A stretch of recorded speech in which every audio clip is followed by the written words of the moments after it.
Jim, I got to get some honey off my honey off my hives here real quick. And I was kind of looking at the bee yard the other day, and I was thinking about what you got. And you got a bee yard. We're both backyard beekeepers. We both got neighbors, but your situation is a whole lot different than mine. And I'd like to explore what you do, because you obviously are doing it pretty good. Maybe I can learn something. Well, I'll be happy to, Kim. I don't know if I can teach you anything. I mean, I can teach you what not to do. How about that? Okay. Hi, I'm Kim Flottam. And I'm Jim too. And we're here today at Honeybee Obscura to talk about taking off honey.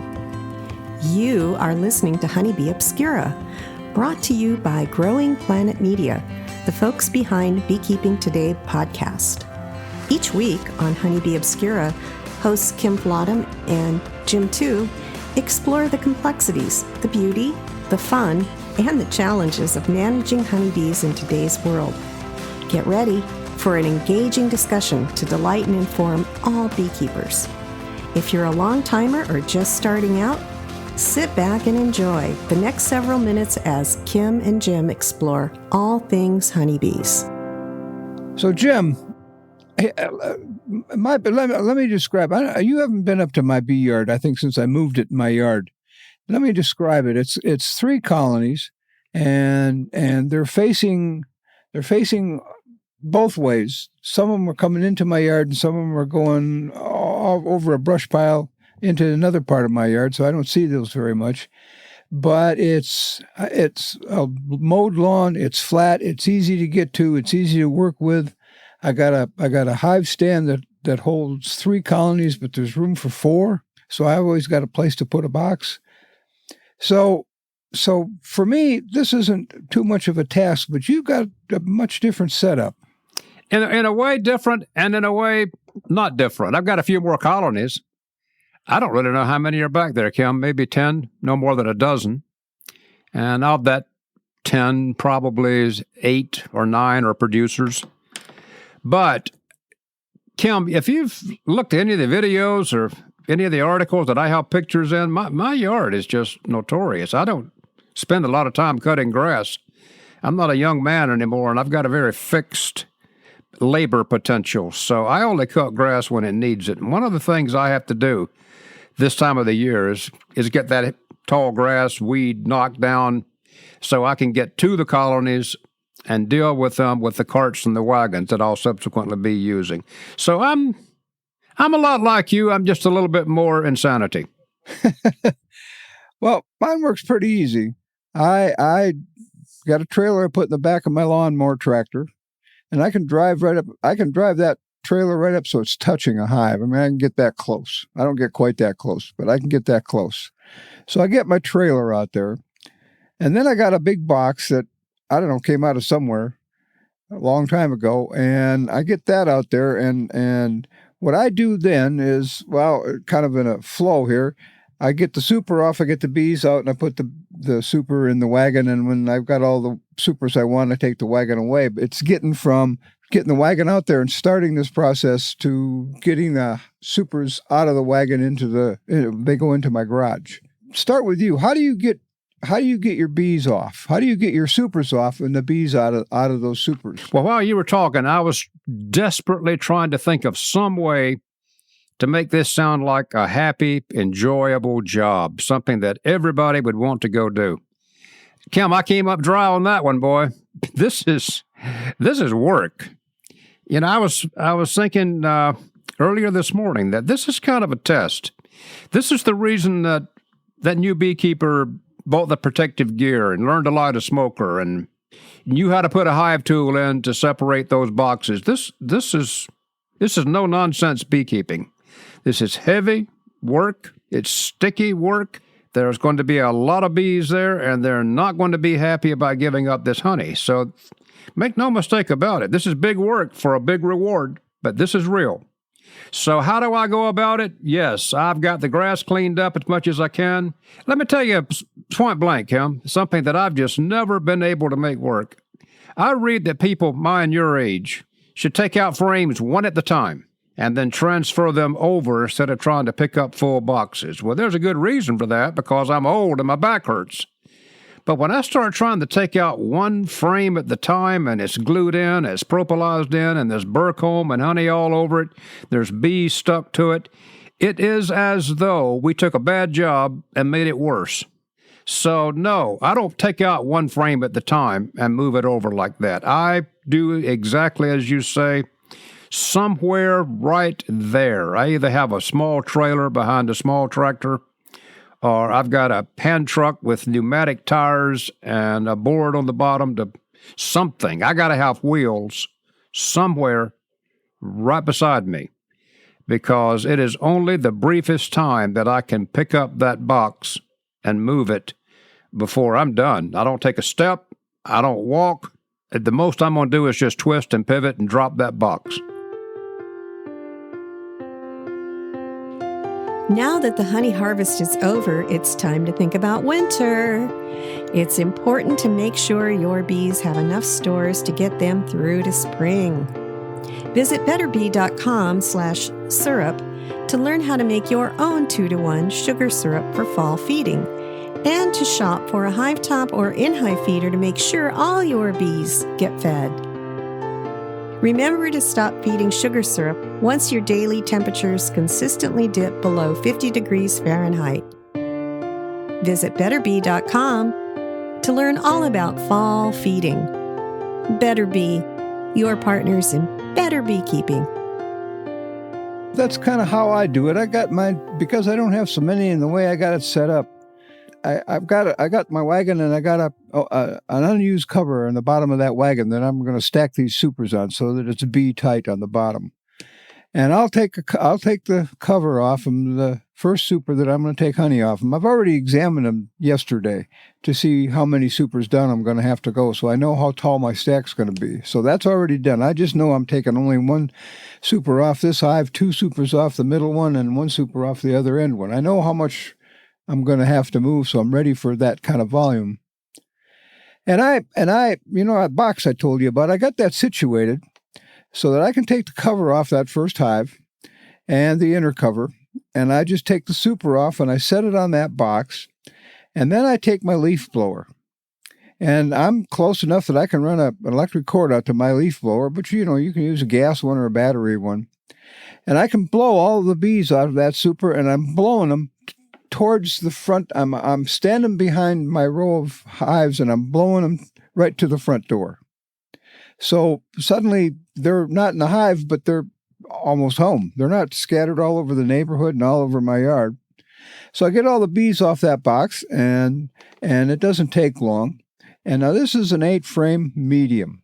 I went to 8-frame mediums a long time ago, and my back has said thank you every day. It still groans, but it says thank you every day. And I take that 8-frame medium and I put it on that cover in my trailer, and I put a cover on top of that, and then I get ready for the next one.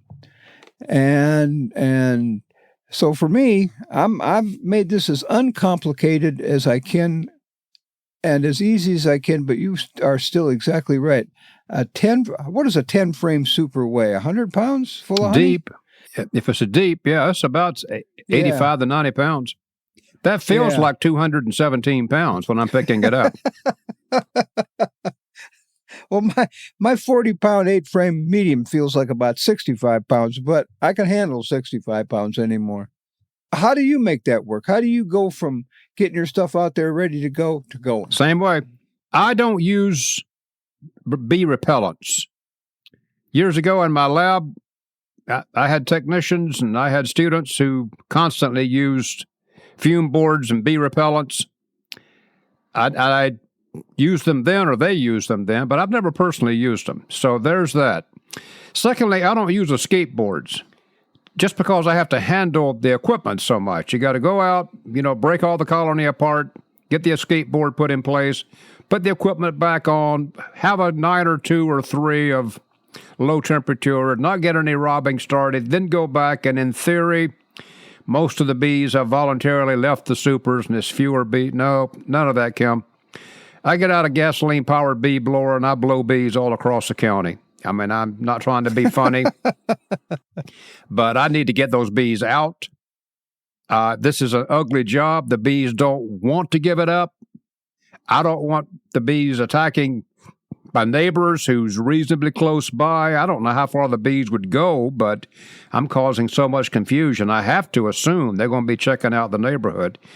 So I just go for a blower. And I used to use, the bee industry manufactured blowers, but anymore, everybody has a leaf blower.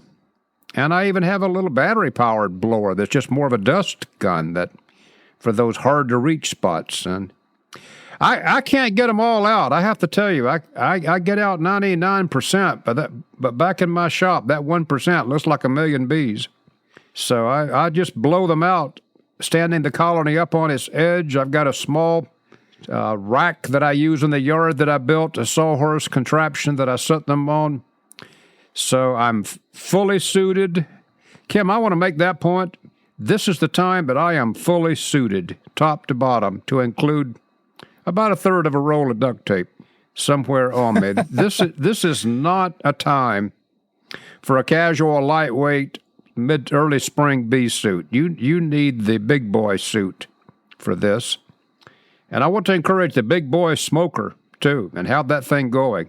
I'm the guy who said, don't use a lot of smoke, don't breathe smoke, don't do well. On that particular day, on this particular job, with these bees being this crazy, me opening 10 colonies, taking honey from them, they don't want to give up, that's the day that you need smoke. So all deals are off on that day.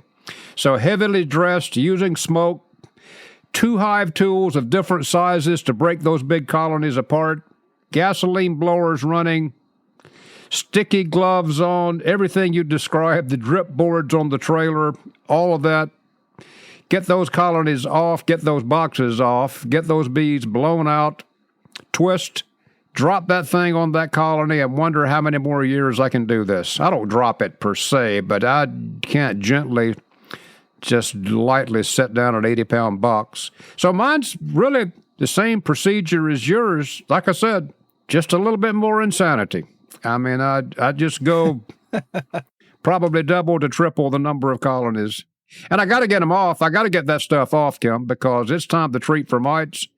Goldenrod right now, have you noticed up in your area, that goldenrod's is at that tight bloom on top? It's ready to go. Started yesterday. So you can put it off, but goldenrod and the bees don't put things off. They are right on schedule. So I got a friend who's a lot like you. He's got a lot more colonies than I do, and he's got neighbors that are closer, and he's still using those deeps. But one thing that he started doing a few years ago is he went yesterday when he was cleaning up his yard. He put an escape board below the last super that he was going to take off. It was 1 or 2 or 3 or whatever it was, but he'd put an escape board on so that when he got out there this morning, there were hardly any bees in there anyway. Now, I don't have an escape board. I don't use them anymore. So, but I'm thinking about even doing that next year, is putting an escape board. But you mentioned one thing about bringing 1 million bees back, and I don't bring 1 million, but I bring a bunch, some. And then what do? You got bees in your eye. I take mine and I put them in the garage, and people have to go into my garage twice a day, any day, because that's how I get my garage is attached to my chicken coop. So I'm locking them up at night and I'm closing them or letting them out in the morning. So you got to go in there.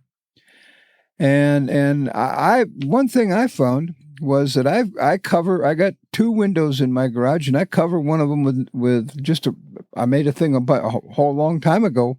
It takes the light out, and any bees in there are going to go to the only window I got left. Now, I can do 2 things. I can open that window. I cranks open and it opens vertically, and I can let them out, or I can take soapy water if that doesn't work.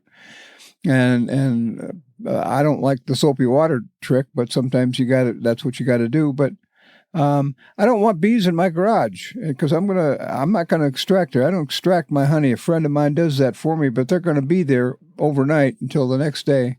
So I got bees in my garage. You get bees in your how do you handle bees in your I was just thinking all that work you're doing.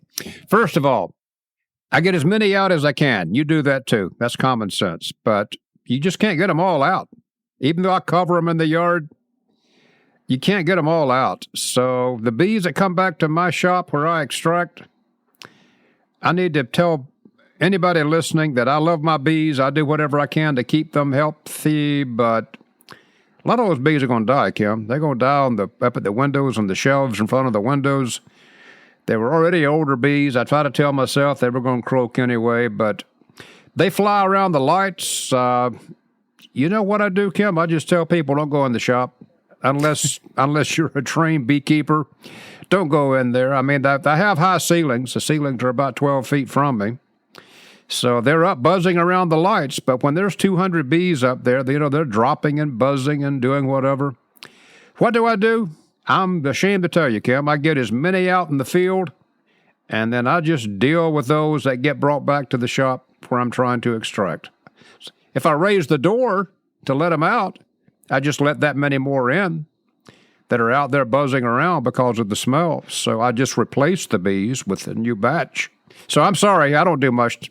Well, you hit the magic term there, getting ready to extract, and that's a whole different, depending on your space and your time and the number of supers you got to take honey out of. And we could be here for another hour talking about getting ready for that. So I think we got our honey off. I think we got honey from the bee yard safely into where we're going to extract it or store it or whatever it is. And I do it without a lot of work.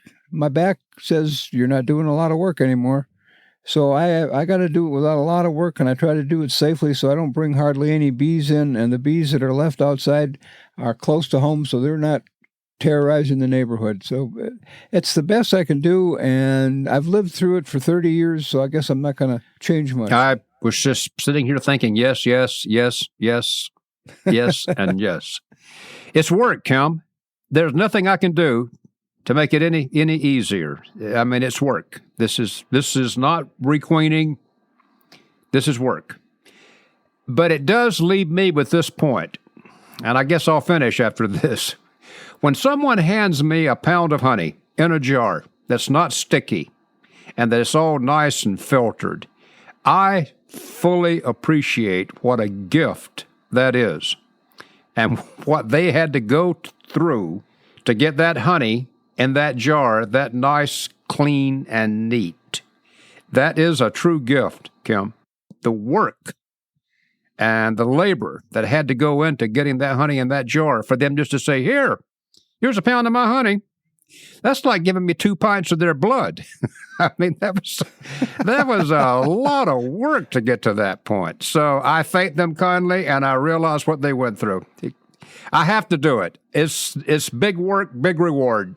It's a part of beekeeping that you have to grow into. I think that's a good way to put it. Big work, big reward. Good way to end this one. I think maybe soon we're going to have to talk about extracting, getting an extracting area ready, and then going through that process. But that's for another time, eh? That's for another time. That's just as much fun as getting it off the bees, getting it out of the comb.